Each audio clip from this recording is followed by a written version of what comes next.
Good evening. Thank you all for joining us. We will have a hearing on a public hearing on our budget before we go to our agenda setting meeting. And the purpose of this meeting is to receive both oral and written comments on the budget. And anyone who wishes to speak to us on the budget, we would limit you to our normal 3 minutes. So if you'd like to speak to us, please come to the podium. And remember our 3-minute rule. Ms. Spratlin has a timer on her desk here that'll give you a yellow light when your time is almost up. So be happy to hear from you. Anyone like to speak to us. And this is totally budget related.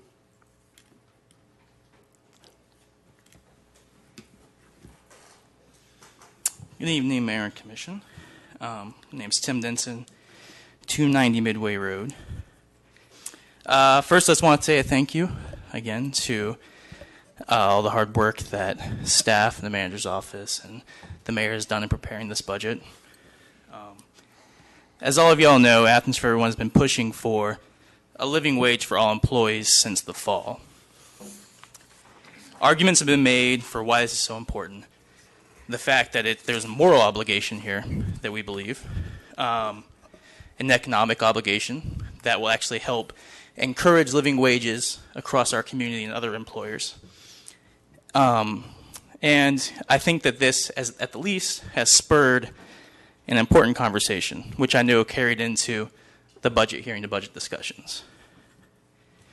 But, what we've heard and what we witnessed is there was a compromise, per se, done on this, and instead of the 240 employees who were found to be under the living wage line of $10.17, a study is being put in place to analyze these jobs, what their responsibilities are, and if the wages match. But the argument we've been making the whole time here is that what a person works, no matter if they're scheduled for 20 hours a week or 40 hours a week, that number of how many times they come in per week should not matter on how much money they make. And that amount of money they make should never, ever be below a line that somebody can live off of on an hourly wage, especially when the employer is our county government and using my tax dollars, our tax dollars, to pay those wages. As all of you know, we have a considerably high poverty rate here. And something that the people for Partners for a Prosperous Athens, one of the committees that they did was a subcommittee on living wages, in which they found that we have a very low unemployment rate, yet still a very high poverty rate. And they tied this, and I follow the same conclusions, that a lot of this is tied to the wages people are being paid. This whole organization, this committee, was actually backed by the county government, was one of the one of the stakeholders putting this through. And not only does this subcommittee come to it, but our economic development department, our commission has said this is something they want to see done. So what I'm asking for all of you today as commissioners is, I know this compromise says January 1st we will possibly, if we implement these, we'll do that 1017. I want to hear all of you tell us tonight that you will dedicate yourself to make sure that on January 1st every part-time worker is being paid a living wage. Otherwise, I will not be satisfied. If you can pass it down, please. Thank you, Mr. Denson. Does anyone else wish to address us on the budget? Hi, y'all. Jesse Houle, P.O. Box 445. I, too, would like to talk with you all about living wages. So, what's going up? The cost of my P.O. Box. It's $35 now. It was $33 last year. It was $22 just a few years ago. And in a few months, I'll be giving a new address over on Chase Street, and much like it is all around the county, the cost of rent there is going up. Some of you may have noticed that I've been hunching around the last few weeks. So after a couple months in and out of clinics, I recently learned I have kidney stones. Maybe some of y'all will be applauding that. That's fun. But the cost of that clinic is going up. Just went up this month, actually. Groceries are going up. As you all know, the parking meters, those went up. In the last 5 years, the buses, those have gone up, three times in the last 5 years, I think? But what's not going up is $8 an hour. $8 an hour is still just $8. And so I'm wondering why, when the cost of everything is going up, the wages that y'all are paying county employees is not also going up. And I don't know, because $1.8 million in raises are being doled out to people. And in my view, it seems to make a lot of sense that a raise for someone making $8 an hour is going to mean a lot more than it will for somebody making $90,000 an hour. So let's pretend someone's making $90,000 an hour, and instead of giving them a 2% raise, we give them 1.9%. And instead of an $1,800 boost, they'll see $1,710. Probably not going to see that much of a difference in their lives with that. But someone who makes $8 an hour going up to $10.17, well, with an hour of work, they can pay for the bus that you all raised the fare on. With a day of work, they can buy lunch on their break. With a week of work, they can afford to go to the clinic that I've had to go to. We're just talking about a mere $78,000, and y'all are talking about spending more than 4 times that on a study to figure out what a bunch of really smart people at MIT already figured out. I know you're going to figure out other things too, but they figured out that 1017 is the bare minimum needed to get by in this county. So for these 240 people, they're not all single adults with no kids. 1017 is the bare minimum for a single adult with no kids. Y'all are going to be paying for this somehow. Subsidies, EBT, people are going to look for services. People need to meet their basic needs. And if they're not going to be paid enough to make the basic needs met in a wage, they're going to figure out another way. And we can't stuff them all into our $77 million jail. So, like I said last week, I don't think there's anything in this budget that will more immediately affect workers or directly combat our abysmal 38% poverty rate than paying the workers doing the jobs you all have decided are the most vital, enough to meet their essential needs. So do you want to pay people a living wage, or do you want to give raises to people who are already making a living wage while continuing to pay poverty wages to seasonal, temporary, and part-time employees? I'm asking you what your priorities are, and I'm hoping that it's to pay a living wage. Thank you. Thank you, Mr. Hoole. Anyone else wish to address us? Okay, seeing none, we'll come behind the rail, and we're going to begin our regular agenda-setting meeting. Thank you. Oh, I'm sorry. Thank you. Motion second to adjourn our. Did someone else want to hear? Go ahead. We haven't voted yet, so come on. Good evening. My name is Jesse Evans. I live on Susan Circle in Winterville, Georgia. I'm here to request that this commission pass a budget ensuring that all part-time employees of Athens-Clarke County be paid a living wage. I have personal experience growing up in a family that has a lot of members who don't make much money. I myself was born, my twin brother and I were born to a teenage mother, and we qualified for the Head Start program as at-risk youth. Luckily, he and I went on to get scholarships. We were lucky to do that. We did really well in school, and we're doing a lot better than a lot of our family members are now. A lot of my family members are not making living wages right now, and I can tell you it's not easy. They get whatever job they can, and a lot of them are trying to raise families, just scraping by, trying to make ends meet. They have to make really difficult decisions, about bills, about food, about health care, and it's a very, very, very real issue. It may not seem like an issue to a lot of the people in this room, but I can tell you from personal experience, it is a very real issue. I teach, and I'm not here to speak as a teacher. I'm not here to speak on behalf of my employer. I'm here as a citizen, as a member of this community. But I teach in a district where 80% of the kids qualify for free or reduced lunches.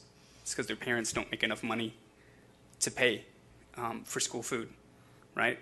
So if you want to get these people out of the cycle of poverty, we need to raise the wages in this community for everybody. And I know you have a limited scope, things that you have power over, but you're elected to lead.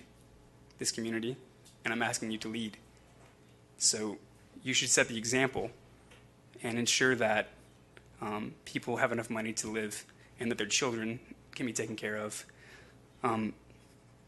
So I'm asking you, will you as a commission, as elected officials entrusted with the welfare of all members of this community, will you commit to guaranteeing that all employees of Athens-Clarke County, both full-time and part-time, be paid at least a living wage of $10.17 an hour by January 1st, 2017?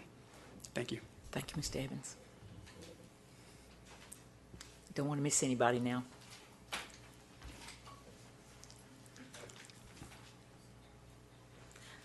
Good evening, Mayor and Commissioners. Brianna Bibbins, 127 Riverdale Drive. I am also here tonight to talk about a living wage in Athens-Clarke County. I've worked in the food service industry for 9 years through high school, college, and graduate school.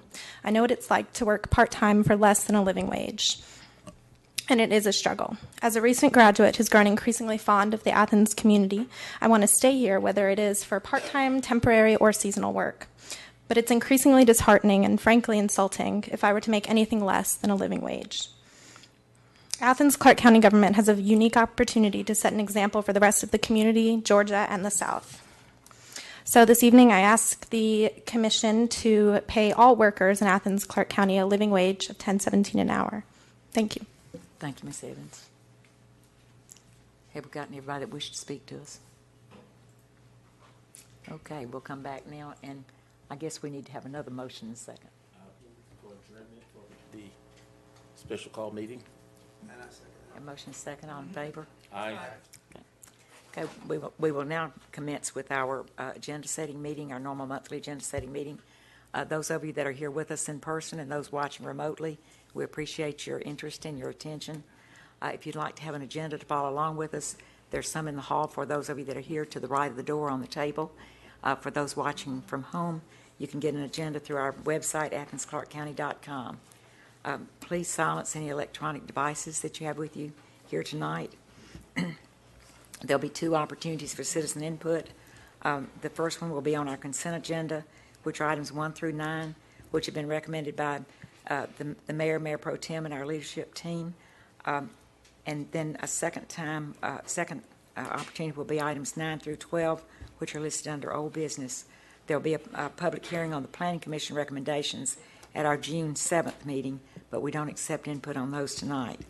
You may speak to any item on consent and old business for 3 minutes. The timer on Ms. Spratlin's desk will be green when you start. It will turn yellow when you have a half a minute left, or 30 seconds left, and then it'll turn red. So please have your comments finished before the light turns red so that there won't be a necessity to interrupt you. Please be respectful of the speakers and refrain from demonstrations. And if you'd like to speak on an item now on the consent item, this consent agenda, this would be the time to come to the podium. That's items 1 through 9. Please give us your name and address and which items you're speaking to. Anyone wish to speak on the consent agenda? Okay, seeing none, we'll come behind the rail. Is there any commissioner that would like to remove an item from consent? Ms. Numbers 2 and 4, please. Okay. Mr. Gertz, did you have one? 2, just for a question. Okay. Anybody over here? Okay. Well, we'll start with number 2, and Ms. Link, would you like to speak first to that one? I just wanted to commend staff for applying for this grant. It's a grant to improve bus stops, so hopefully we can keep our fingers crossed that we get it.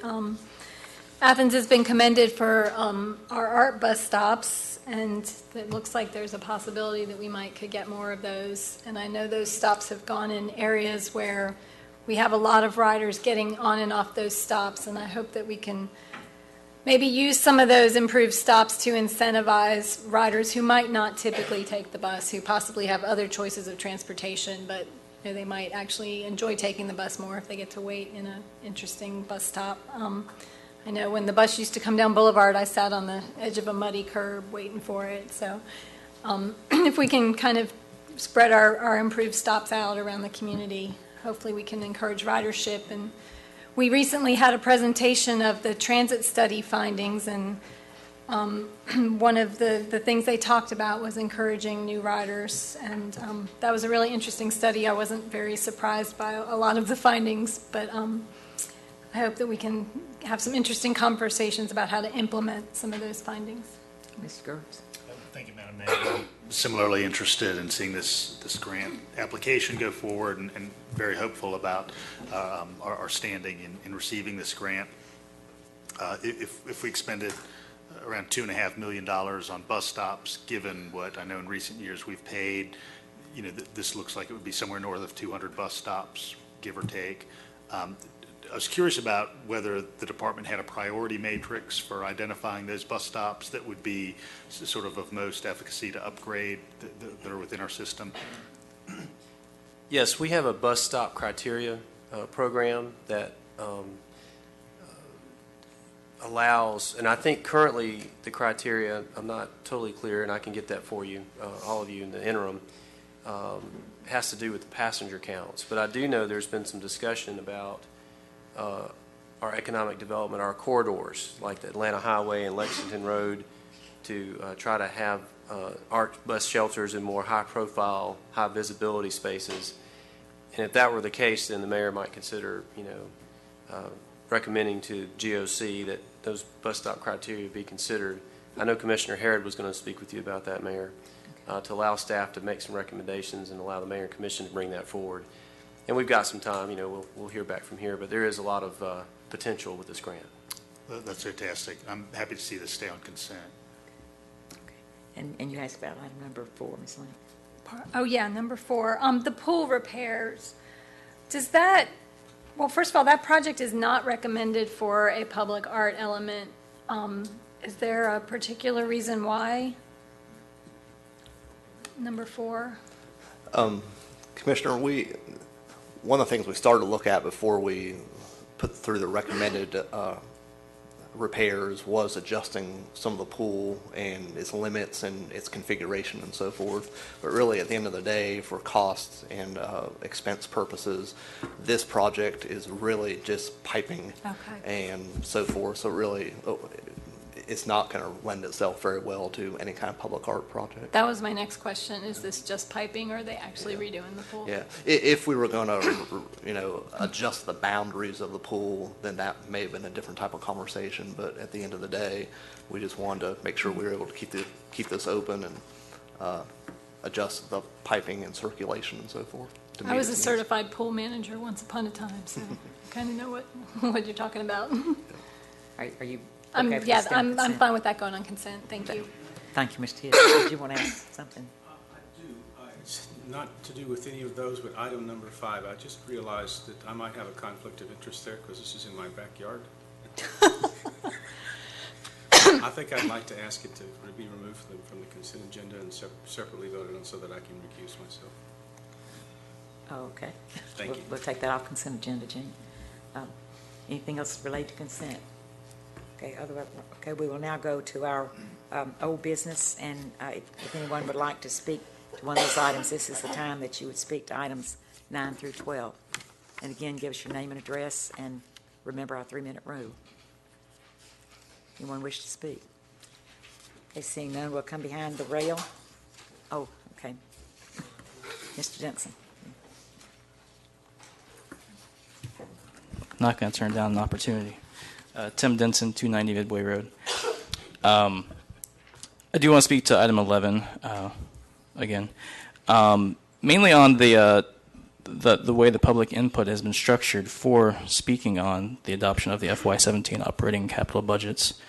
I know that there's been 4 public hearings, 4 speaking on the budget, and for, I think, all of you guys who are familiar with the way the budget process works, although I think maybe all the residents aren't as much, and I wasn't that long ago, for the most part, the budget's been written up, the amendments have been created, you guys are familiar with them, they're in front of you. But up to that point, there's only been 1 hearing out of 4. After that point, after you guys have pretty much discussed everything, from what I hear, the Thursday hearing, the other hearing that could have been held this earlier today wasn't held because you guys didn't think it was necessary. So the other 3 hearings all happen after, for the most part, discussion is finished. And I don't think that's very fair to the community, honestly. There was definitely an opportunity to have another public hearing before the second work session, which you guys were all there and you had not decided your minds on a lot of these issues yet. And I think with the input that we just gave, which I hope still you guys listen to and will take to heart, I really do. But I know there's also one that's going to be happening on June 7th, literally minutes before you guys vote on the final vote for the budget. And I think we all know that you guys are not going to make changes within those 15, 20 minutes before voting on the budget.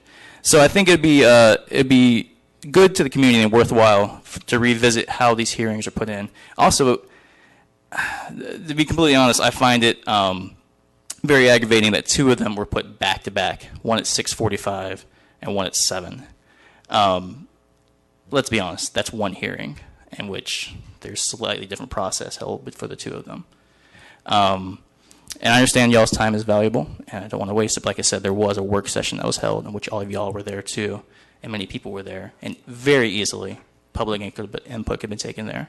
I will finish with, please put living wages in the budget for all employees. Please make sure you follow through with making sure all part-time employees are making 1017 by January 1st, 2017. Thank you. Thank you, Mr. Jensen.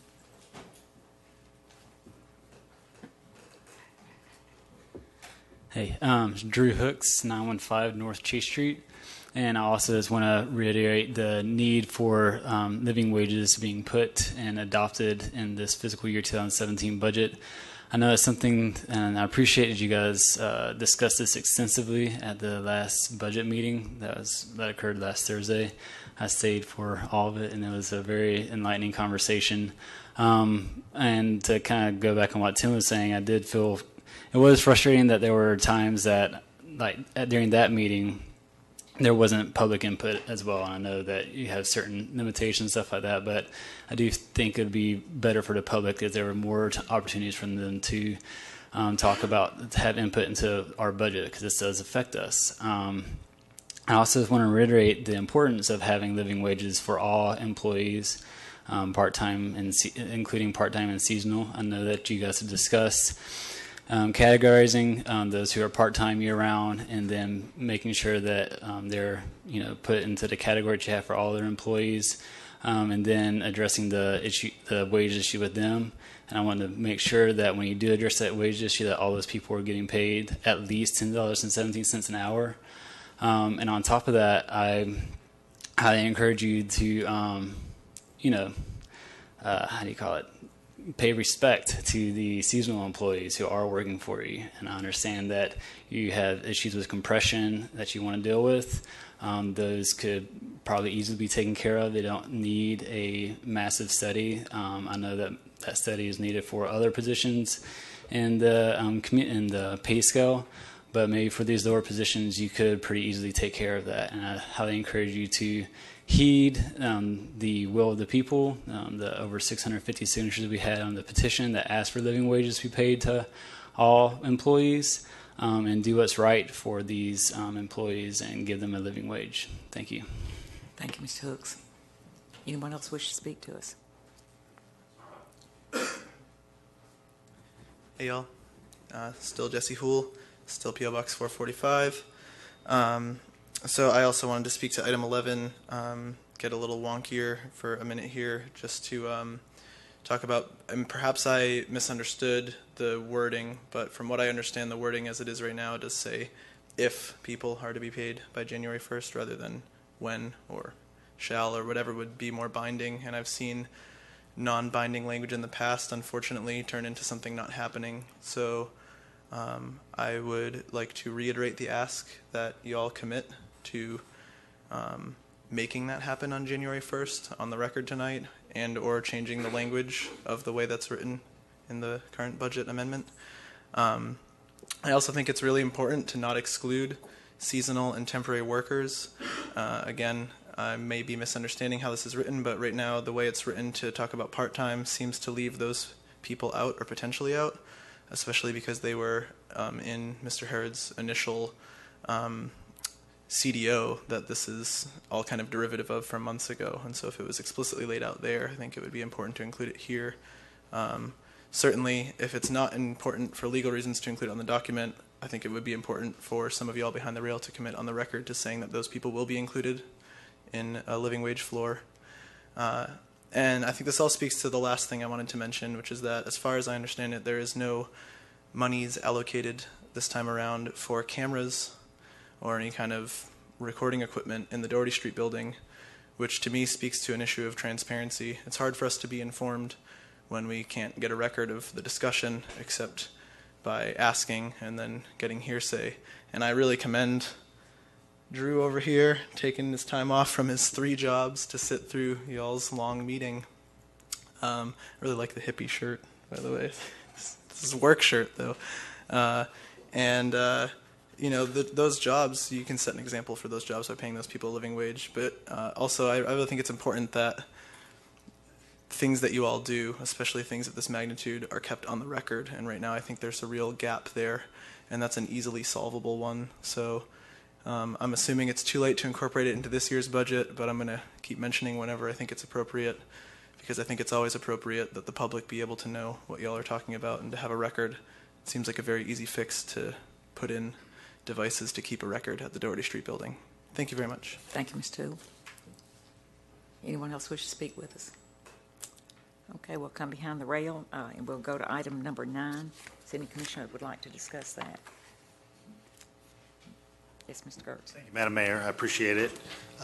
As many folks know, we've had this sort of anomaly in our downtown parking system wherein those locations that we would like to see people park for longer term periods of time, our decks have been more expensive than those locations where we would like to see regular turnover, our on-street parking spaces. This takes a big step to remedy that challenge by bringing down our bring down our deck parking and pushing up our on-street parking rates to equalize them. I certainly hope that in future years we take additional steps to even more incentivize use of the deck. But I think this is an appropriate direction for the government. It's an appropriate direction when you look at parking analyses and literature in terms of nationwide applicability. So I intend to support this when it comes to us for a vote. Thank you. Mr. Bagley. Commissioner Gertz stole my lines there on the subject. Actually, I was going to say very similar things. We voted in 2011 to raise the parking deck rates and the on-street rates slightly, but they were still twice as much. The deck prices were twice as much as on-street parking. This recommendation, if we approve it, will make them equal, the same price, which is a step in the right direction, but we need to go further.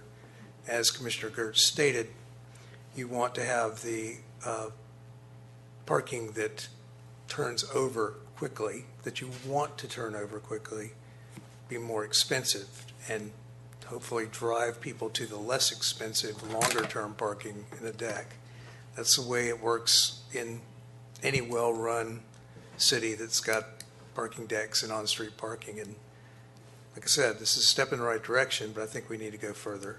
The decks should be cheaper by far than the on-street parking. Thank you. Thank you, Mr. Bailey. Ms. Lincoln and Mr. Sims.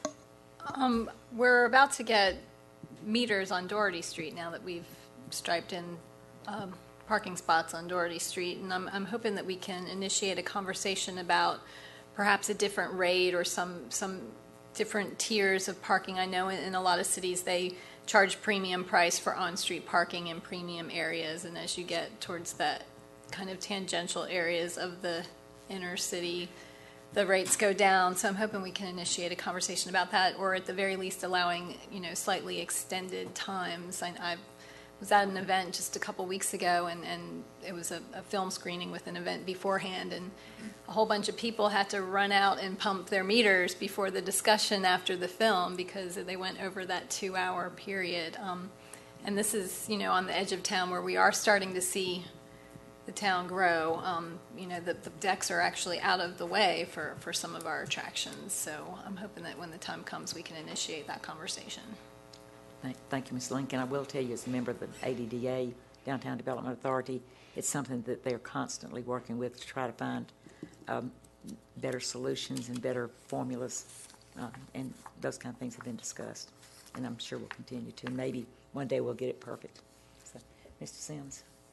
Chairman, in the team meeting, when we had team meeting the other day, did you check on that, whether the contract for the price on the deck, are we able to make that change? Yes, we are. I checked the bond documents, and that's fine. All right, good. Anyone else wish to speak on this one? Okay, we'll go to item number 10, which is our...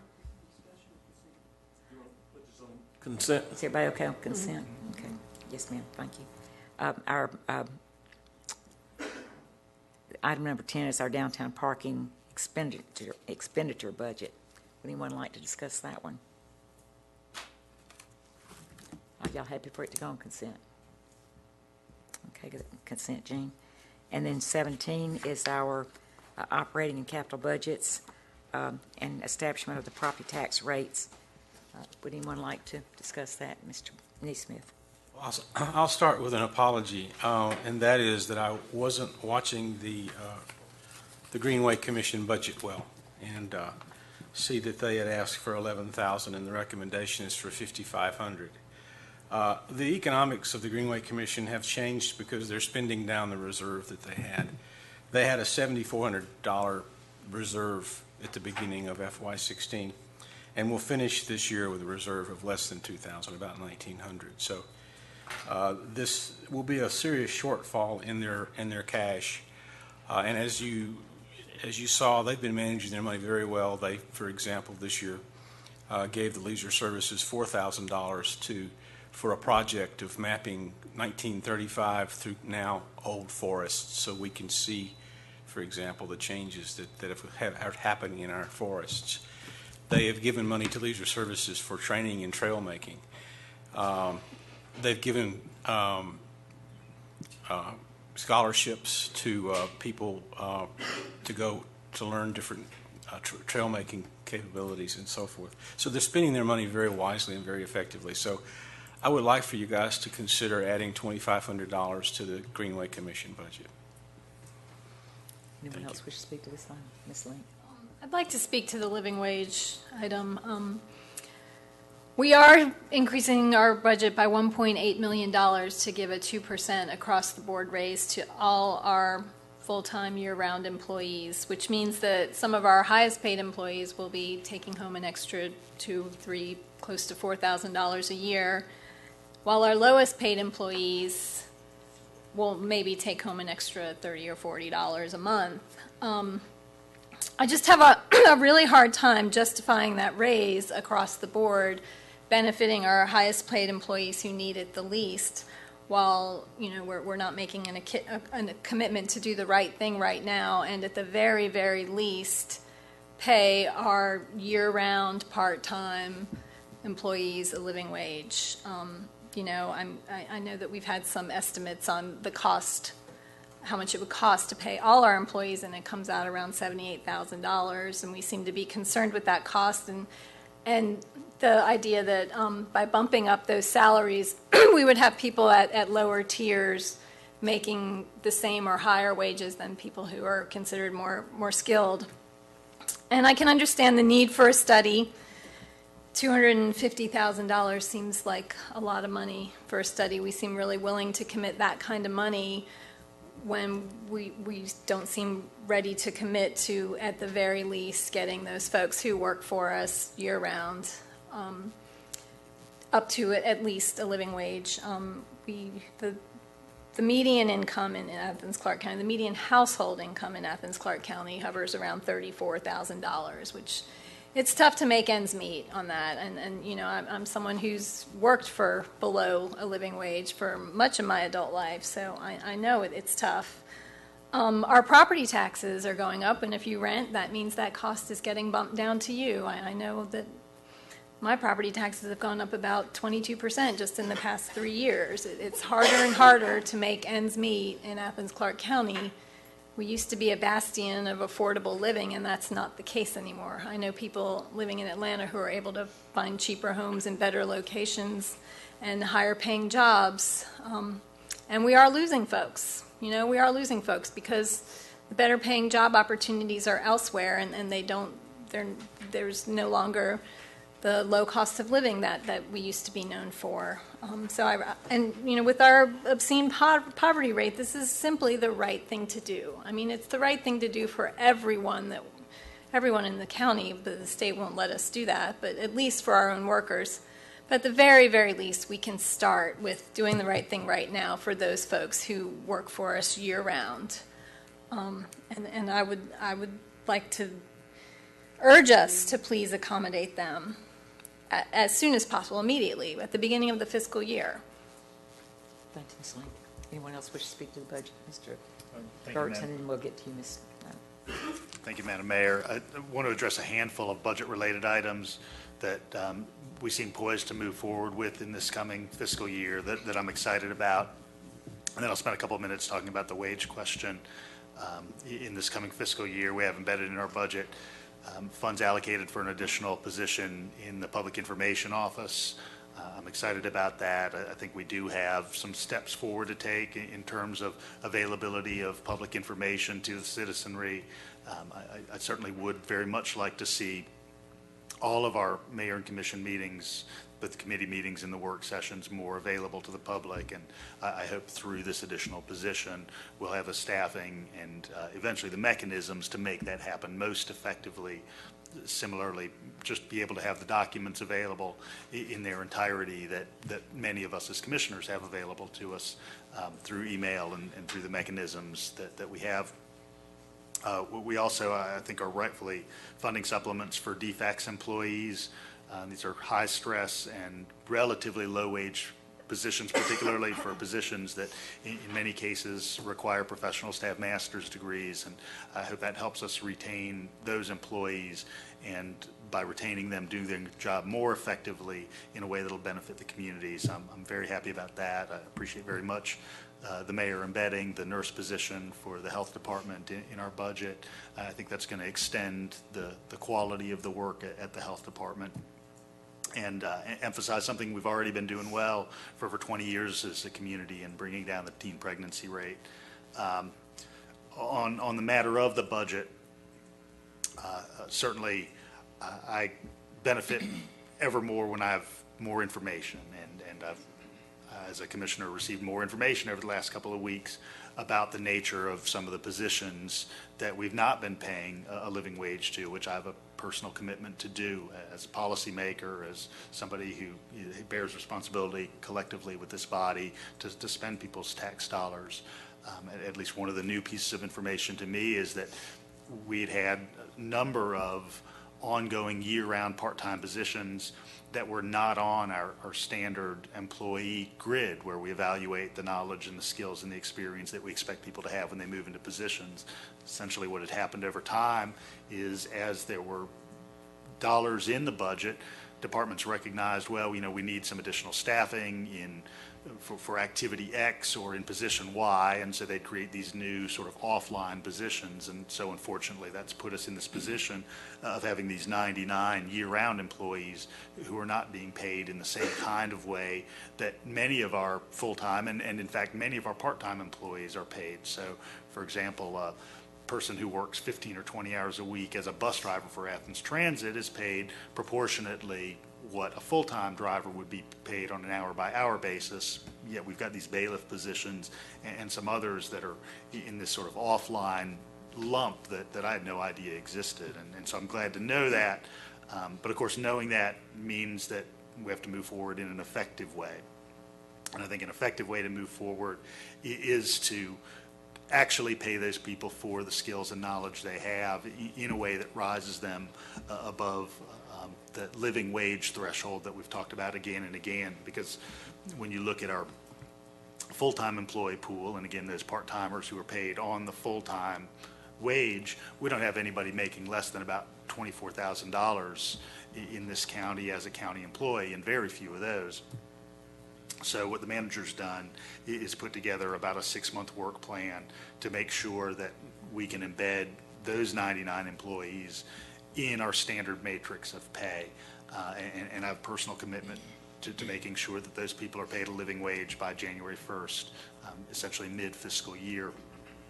We have two other categories of employees, those temporary folks, mostly folks who are working summer camps, and then those very temporary people who are working at polls. And the reason I proposed this approach when we had our work session a few days ago is because those summer folks aren't going to be back on the payroll until June of next year. I'm very interested in seeing them have that living wage by June of next year, and similarly interested in the poll workers having that living wage by our next polling session, which would in normal terms be 2018. So I wish that we had more information prior to now so that we could say July 1st of 2016, the start of this coming fiscal year, everybody be at that wage level. But I do think we've got a plan to move forward that I've just articulated, and I hope everybody joins me in that spirit in moving ahead. Thank you. Yeah, I'd like to add to what Commissioner Gertz said, and I think the most important thing is that we are committed to taking those employees who are not currently on our classification system and classifying them according to what we've agreed are their knowledge, skills, and abilities for those positions, because they've never been that way. Now, I don't know that I'm committed to saying that when they fall out that they're all living wage, because I think, again, the whole idea is that it's supposed to be based on your knowledge, skills, and abilities. That's how our classification system works. And those people, just to come up with an arbitrary number and set that, basically diminishes the quality of anybody else's job that may require more, but they're not getting paid that. So I think it's a two-part system. It's let's classify them, see where they fall out in our current system, and then the second piece of it is to spend the money, because we haven't done a study in 22 years on our pay, and that's a huge issue. Take that, look at the study. I feel confident we're going to see it probably go over that. It may even be more than 1017. So I think we need to be careful about nailing a number down until we see how that comes back. And that whole pay system will change, will move. And that'll be a commitment we'll have to make, as if we're in elected office at the time, we'll have to make a commitment to actually making sure those monies are made available. And that had to happen back in '94 when the mayor and commission then had the same issue to deal with. So, but I think it's a little dangerous to start just arbitrarily placing numbers on things, on pay or anything, because it diminishes the quality of somebody else's job, and what they've acquired and what they've put forth the effort to achieve. So I think everybody in here would agree, yeah, we'd all like to get paid what the President of the United States gets paid, but we don't have that knowledge, skills, and ability either, and we haven't paid our dues to get there. So I think those things have to be considered. We have a system, let's use it and move forward. The only other thing I'll add is to what Kelly said about what was added to the budget in our discussions. The Litter Tech downtown, I think that's a great addition to have that happen. That will hopefully address some of the issues we've got downtown. And then also the drug accountability, the drug and treatment accountability court case manager that we're adding to as well. I think that's, if anybody's ever been to one of those graduations, I think everybody's affected, whether you know anybody in it or not, to see how much they're really doing to really address those issues in our community and keep people from continuing, in the cycle that they've been in. So, thank you. Mr. Neesmith. Yeah, I just wanted to basically say I agree with Kelly wholeheartedly. I think that this is a good approach, and I am committed to seeing what I can do to be sure that those permanent part-time people have a living wage by January the 1st. And the rest of your schedule sounded good to me too, for the rest of them. I do want to just say, though, that $10.17 is not an arbitrary number. It's a floor. It's a well-established, based on research, what a living wage is. So it isn't arbitrary.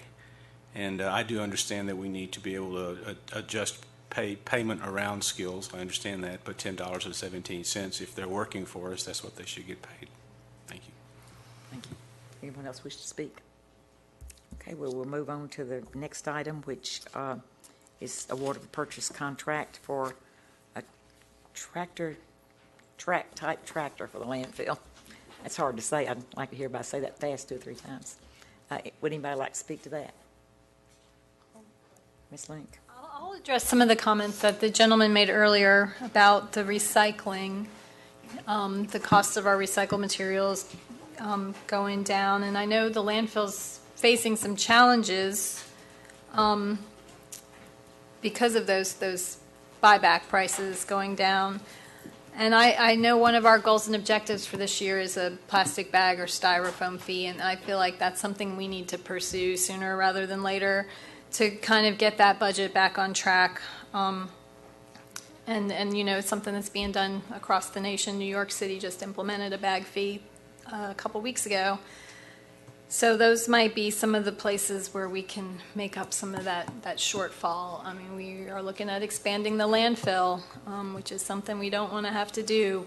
But I also want to point out that apparently the Cleveland Road recycling facility hours have been greatly reduced to just a couple, 2 or 3 days a week. And that's a concern. If they're not open very often, fewer people are able to actually drop off their recyclable materials. So, Ms. Link, I'm sorry, but we need to keep our remarks to relevant to what. Okay, well, we need this tractor for the landfill, and I hope that we can keep more stuff out of the landfill so this tractor can last longer. I agree with you. Anyone else wish to speak to this? Are y'all okay for that going consent? Okay, consent item. So now we will go to our Planning Commission items, and Mr. Griffin, if you'll come down and join us, and I'll get out of the way so we can bring the screen down.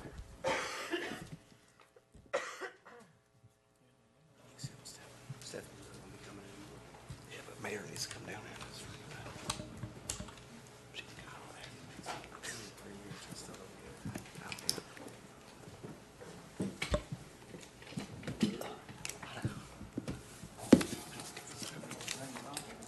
That's okay.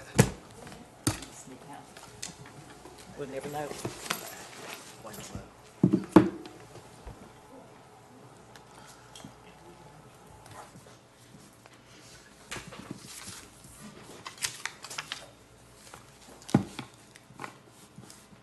We're ready when you are, Mr. Griffin.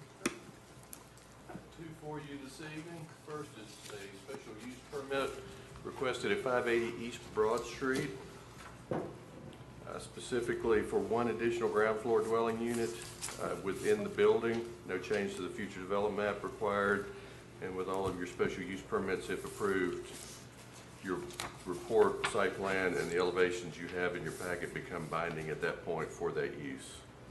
Property is located at the corner of East Broad and Oconee Street. It's old Farmer's Hardware building, and it is a space that's actually behind this fence, and you can see from the interior here, view behind the trees with the dark dashed line. That is the area which is currently a laundry and some service area in the building that is to be converted to one additional 2-bedroom apartment.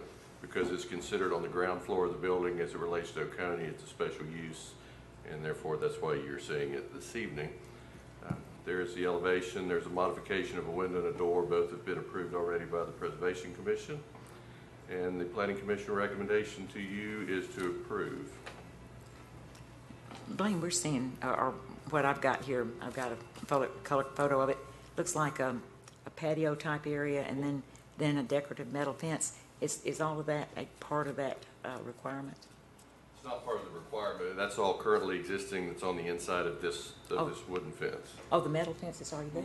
Mm-hmm. That's already there. That's interesting. I've You never just realized. can't see it from the street. And is the old ugly fence going to stay? As far as I know, yes, all that stays. Okay. Anybody have any questions about this, Mr. Sims? I think we can move forward with it. Great. Anybody else? Okay. Well, going down to number 14, Blaine. Oh. Okay, item number 14 is the request for street name change that you all saw about 2 months ago. It's a request to change Flint Street to Jennie L. Mattox Street. And there are 19 affected addresses currently along what is now Flint Street. The process, because you don't do this very much, it requires initiation by the Mayor and Commission, which occurred. We at that point send notices to all affected property owners. The Planning Commission hears the request, allows for public input, and then makes a recommendation to you, and you also hold a public hearing which will occur in June prior to taking final action. This is the section of Flint Street, or this is where Flint Street is located, just north of Dr. MLK Jr. Parkway. As I indicated, 19 affected property owners. Within your packet, you have numerous letters that were sent in from property owners, some of them long-term property owners on Flint Street. The the general consensus of at least residents of Flint Street that spoke to the Planning Commission at their meeting this past month was not in support of changing the street name. And I think the pink sheet that you also have in your packet does a pretty good job of explaining the discussion that occurred at the Planning Commission meeting, which ultimately led them to make a recommendation to you not to approve the street name change from Flint Street to Jennie L. Mattox Street. And that was a unanimous vote as well. Thank you. Any comments on that? The people that live there have spoken, and I'll leave it at that. Ms. Lane? I'll point out that I did hear from one of my constituents about this, who she was also opposed to changing the street because she has friends who go to that church and live in that area, and she's heard from them. They feel like they haven't had the opportunity to speak out. And I have a question. What is do we have a clear policy on street name changes? Not specific policy that I'm aware of. Are you, Jean? Well, it's a process, but we've never established a policy, Okay. like for instance, whether it has to be a living person or, So- and it doesn't come very often. Usually it's for reasons of clarification when you have similar streets, things like that. Yeah, So we do have that naming process. I'll be glad to share with the mayor and commission tomorrow, okay. so at least you're aware of it. And before we shut down tonight, I'll remind everybody that this is Public Works Week, and we've got a lot of good, dedicated Public Works employees. So if you run into them, say thank you. And And just by way of clarification, when we talk about Public Works Week, we're not just talking about transportation and public works. We're talking about public utilities. We're talking about solid waste. You know, there's other departments that, the landscape maintenance crews, that we consider part of what we consider public works. Sorry. thank you, everybody. Good night.